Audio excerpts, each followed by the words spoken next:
Invest in those companies which are IPOable in next 3 years time. आपका ultimate goal आपको पता है ना, आपका सक्सेस आ सकता है। हमारे धंधे का एक सबसे बड़ा उसूल है, आप एग्जिट मारोगे पैसा बैंक अकाउंट में मिलेगा, आप एग्जिट नहीं मारोगे तो 4 कंपनी लेके भी आप फंड चला सकते हैं। उसको बोलते हैं धंधा और बंदे के ऊपर पैसा लगाओ। क्या बोलते हैं, more the risk more the reward. I don't agree with that. सब कुछ करने के बाद कुछ हो गया। क्रिकेट में आपको जितने सबको खेलना पड़ेगा सर। अकेला तेंदुलकर सेंचुरी मारेगा और आगे 0 पे आउट हो गया, आप जीत नहीं सकते। फंड मैनेजमेंट और क्रिकेट का एक ही कॉन्सेप्ट है, उसको बोलते हैं एवरेजेस पे खेलो। रिस्क लेकर रिटर्न दिलाए तो फिर उसमें एक्सपर्टी क्या है? इसी के लिए हमारे फंड में आज तक एक्सीडेंट एज सच नहीं हुए सर। नमस्कार, स्वागत है आपका हमारे इस खास कार्यक्रम में। मैं हूं पंकज मटपाल और मेरे साथ आज एक बेहद खास मेहमान, द वेल्थ कंपनी AIF के fund manager mister Nishad Khanolkar. तो उनसे हम चर्चा करेंगे कि म्यूचुअल फंड PMS की बात तो हमेशा होती है, AIF किस तरह से मैनेज करते हैं वो, और किस तरह के इन्वेस्टर्स के लिए ये सूटेबल होते हैं। नमस्कार निशाद जी, बहुत बहुत स्वागत है आपका। Thank you Pankaj ji, thank you. तो जैसे मैंने कहा कि म्यूचुअल फंड तो बहुत पॉपुलर हो गया है, बहुत कॉमन हो गया है। एक इन्वेस्टर छोटे से पैसे शुरुआत कर सकता है, लेकिन जब बात होती है AIF की तो टिकट साइज भी थोड़ा बड़ा है और उतनी ज़्यादा इन्वेस्टर्स को उसके बारे में जानकारी नहीं है। तो पहला सवाल तो ये है कि AIF क्या होता है और ये कैसे PMS और स्पेशली म्यूचुअल फंड से अलग होता है। सो AIF का फुल फॉर्म है Pankaj ji, alternative investment fund. Date और इक्विटी 2 पार्ट में होते हैं, क्योंकि हम इक्विटी से बिलोंग करते हैं। थोड़ा इक्विटी के बारे में बता देता हूँ। बिल्कुल। तो सेबी ने इसमें 3 कैटेगरी इन्वेस्टर को दी है, category 1, category 2 and category 3। Category 3 is और PMS में थोड़ा डिफरेंस होता है। सो कैटेगरी 3 इन्वेस्टर्स जो रहते हैं AIF वाले, up to 25% they can go into unlisted. Okay. तो वहाँ पे लिस्टेड का तो फ्लेवर मिलता है, but at the same time unlisted का भी फ्लेवर मिलता है। कैटेगरी 2 जो इसका भारत वैल्यू फंड मैनेज करते हैं, जो फ्लैगशिप प्रोडक्ट है वेल्थ कंपनी की, and we almost raise close to 7,000 crore asset. मैं समझूंगा पूरा फंड कैसे मैनेज होता है, पर पहले जनरल आइडिया कि AIF क्या होता है। तो कैटेगरी 2 में ऐसा है कि मेनली ये है अनलिस्टेड के लिए, ठीक है, बट हमें अप टू 49% लिस्टेड में जाने की परमिशन मिलती है कैटेगरी 2 में। कैटेगरी 2 में। And category 1 is more like a startup जैसे फंड जो रहते हैं ना, वेंचर कैपिटलिस्ट फंड वगैरह वो आते हैं। So cat 1 is for a venture capitalist fund, cat 2 थोड़े और ग्रोन अप कंपनी रहती है, वो उसमें आ जाती है, and cat 3 fund is more like a listed, but listed में up to 25% you can go into unlisted. ठीक है। तो यहाँ पे एक इन्वेस्टर को एक ब्रॉडर स्पेक्ट्रम मिलता है, बिकॉज आप देखोगे तो म्यूचुअल फंड और PMS की एंट्री ही IPO और IPO के दिन के बाद चालू हो जाती है, वेराज हमारी जर्नी थोड़ी IPO के पहले चालू होती है। तो वो जो अनलिस्टेड फ्लेवर है, आज आप देखोगे तो लिस्टेड और अनलिस्टेड मार्केट है कितना बड़ा है। सो लिस्टेड में शेयर जितना कंपनी है उसके प्रोबेबली 50 टाइम्स मोर और 100 टाइम्स मोर अनलिस्टेड स्पेक्ट्रम है। वहाँ पर म्यूचुअल फंड और PMS नहीं एंटर कर सकते। That's where AIFs can enter. Wonderful. और टिकट साइज जो है वो 1 करोड़ की होता है, तो 1 करोड़ से मिनिमम इन्वेस्टमेंट करना है। अब आते हैं आपके फंड पर, क्योंकि आपके पास वैसे तो काफ़ी फंड से मतलब बहुत सक्सेसफुली आप मैनेज कर रहे हैं, पर जो आप बात कर रहे थे भारत वैल्यू फंड की, तो ये फंड कैटेगरी 2 फंड है। Correct sir. तो ये कैसे मैनेज होता है, किस तरह के सेक्टर्स होते हैं और सक्सेस के पीछे क्या मुख्य कारण रहे हैं? सो पंकज जी, आपने सही बताया कि कैटेगरी 2, सो जो मेरा फंड है, आप मुझे बताओगे कि explain me your fund in 30 seconds. So I would say invest in those companies which are IPOable in next 3 years time. उसी कंपनी में पैसा लगाओ जिसका IPO अगले 3 साल में आने की प्रोबेबिलिटी है। Okay, that's it. अब पूरा जो एपिसेंटर है, आपका अल्टीमेट गोल आपको पता है ना, आपका सक्सेस आ सकता है। एंड गेम मुझे पता है कि मैं जहाँ जिस कंपनी में पैसा लगाया उसका 30 महीने में मुझे IPO करवाना है। ओके।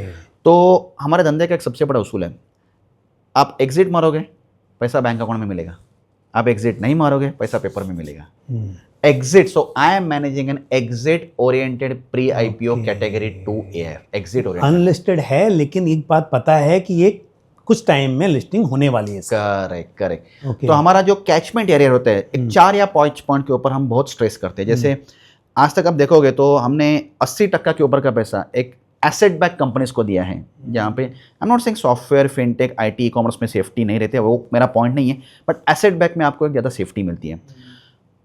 हम मैक्सिमम पैसे, जिसको बोलते हैं ना धंधा और बंदे के ऊपर पैसा लगाओ। सो हमारे हर कंपनी में प्रमोटर का शेयर होल्डिंग बहुत सब्सटेंशियल रहता है। बिहेवियरल ड्यू डिलिजेंस एक पार्ट है। बिहेवियरल ड्यू डिलिजेंस मतलब प्रमोटर की नीयत। प्रमोटर अपना, कोई के प्रमोटर है जो आए दिन अपनी इक्विटी बेचे जा रहे हैं, we are not that kind of a promoter. जो प्रमोटर लॉन्ग खेल रहा है उसका सेकंड जनरेशन बिजनेसेस में, that's where we invest. Profitable business. देखिए बहुत सारे अनलिस्टेड की कंपनी आजकल जो मार्केट में चल रही है उनका EBITDA ही नहीं रहता है, वेरएज हमने आज तक जहां पैसा दिया मोर देन 90% पैसा हमने पैट पॉजिटिव कंपनी को दिया है। ओके तो वहां पे आपको एक नेचुरल सेफ्टी भी मिल जाती है, बिकॉज हाँ भाई प्रमोटर का 80-90% स्टेक है कंपनी में, उसका second point second generation businesses में है, वो एक ग्रोन अप कंपनी चला रहा है और टैक्सेस टाइम पे भर रहे हैं और वेल कंप्लाइड है। पंकज जी आपके सामने ऐसी कंपनी आती है, आपका सेफ्टी क्वेश्चन वहां पे ट्रिगर हो जाता है। रिस्क और रिवॉर्ड क्या बोलते हैं, more the risk more the reward.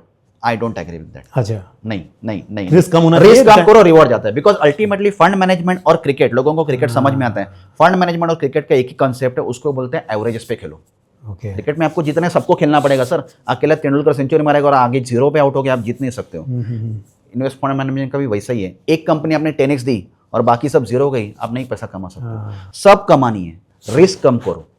Promoter का 80-90% स्टेक होल्डिंग, उसका सेकंड जनरेशन बिजनेसेस में, he is paying taxes on time, profitable company है, रिस्क कम करने के पैरामीटर्स है।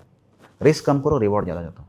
इसी के लिए हमारे फंड में आज तक एक्सीडेंट एज सच नहीं हुए सर। लेसर द एक्सीडेंट आपकी लॉन्जिटिविटी बढ़ती है। That is how we are managing the fund.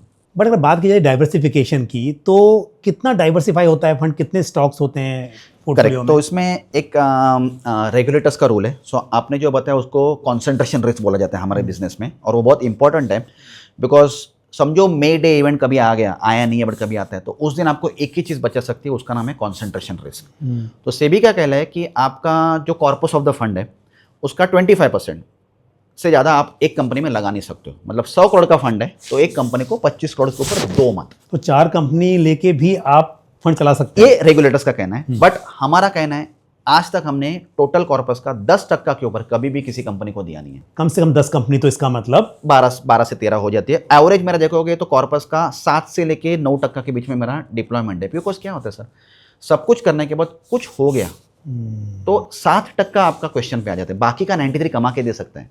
और आपने किसी कंपनी के ऊपर 25% की बेट ली है और समझो मे डे इवेंट आ गया, कभी भी आ सकता है सर, तो बाकी का 75 के ऊपर प्रेशर आता है।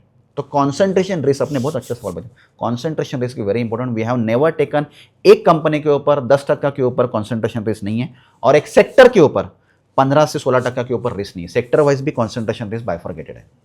आपने एक बात बहुत अच्छी कही, क्योंकि अक्सर कहा जाता है कि high risk high return, but risk लेकर रिटर्न दिलाए तो फिर उसमें एक्सपर्टी क्या है? मजा तो तब है ना कि रिस्क कम हो और रिटर्न। देखिए ये तो सब्जेक्ट टू मार्केट रिस्क तो रहेगा ही, कोई भी अगर इन्वेस्टमेंट है, बट जो आपकी सोच है, जो कि फिलॉसफी है, वो बहुत अच्छी है। थैंक यू वेरी मच, आपने समय निकाला और कुछ इंपॉर्टेंट बातें बताई। कभी मौका मिला तो हम डिटेल में इस पर और बातें करेंगे। जरूर। आज के लिए thank you very much. Thank you Pankaj ji, thank you for calling me. Thank you very much. तो आज हमने निसाद सर से एएफ को समझा बहुत शॉर्ट में, और उनकी जो सोच है और भारत वैल्यू फंड को किस तरह से मैनेज कर रहे हैं वो भी उन्होंने बताया। मुझे उम्मीद है जानकारी आपको पसंद आई होगी। आपका कोई भी सवाल या सुझाव हो एएफ को लेकर या उनके फंड्स को लेकर, तो आप कमेंट बॉक्स में पोस्ट कर सकते हैं। आज के लिए बस इतना ही, मुझे दीजिए इजाजत। अगले एपिसोड में फिर किसी इंपॉर्टेंट टॉपिक के साथ आपसे मुलाकात होगी। थैंक यू, नमस्कार।